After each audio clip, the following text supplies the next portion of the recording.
आप बोलेंगे सेल के टाइम पर शॉपिंग जरा बच के, ऐसा क्यों? क्योंकि इनकम टैक्स डिपार्टमेंट की नजर आपकी महंगी शॉपिंग पर है।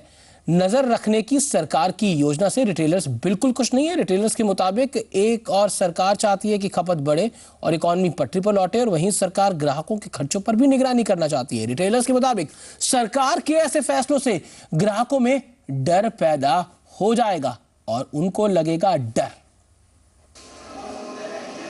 हाई वैल्यू ट्रांजैक्शन वाले ग्राहकों की निगरानी की योजना से रिटेलर्स बिल्कुल इत्तेफाक नहीं रखते। रिटेलर्स के मुताबिक सरकार की इस योजना से खपत में कमी आ सकती है, क्योंकि कोई भी महंगी चीज खरीदने से पहले ग्राहकों में इनकम टैक्स का डर बैठेगा।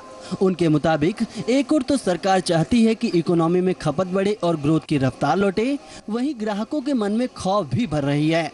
कंजम्पशन को बढ़ावा देना चाहिए, कंजम्पशन कम नहीं करना चाहिए। लोगों को डराना नहीं चाहिए, उनको प्रोत्साहित करना है कि आप जाके आराम से स्पेंड करो। रिटेलर्स हाई वैल्यू ट्रांजैक्शन की ट्रैकिंग के खिलाफ हैं, क्योंकि डर है कि टैक्स अधिकारियों को बिना वजह उन्हें तंग करने का मौका मिल जाएगा। उनके मुताबिक हाई वैल्यू ट्रांजैक्शन का रिकॉर्ड रखने और जांच पड़ताल के दूसरे झमेले बढ़ने से उनके कामकाज पर भी असर पड़ेगा। रिटेलर्स के मुताबिक सरकार को टैक्स आमदनी सुधारने के लिए खर्चों पर निगरानी के बजाय टैक्स की दरें वाजिब रखनी चाहिए। ज्वेलरी और सर्राफा कारोबारी भी निगरानी के खिलाफ हैं।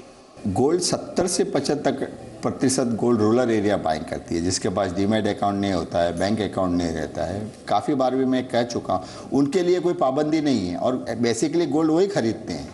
सरकार हाई वैल्यू ट्रांजैक्शन की ट्रैकिंग के लिए पहले भी कोशिश कर चुकी है, हालांकि इससे कुछ खास फायदा नहीं हुआ है, क्योंकि ट्रांजैक्शन की ट्रैकिंग और दूसरी कार्रवाइयां आसान नहीं साबित हुई।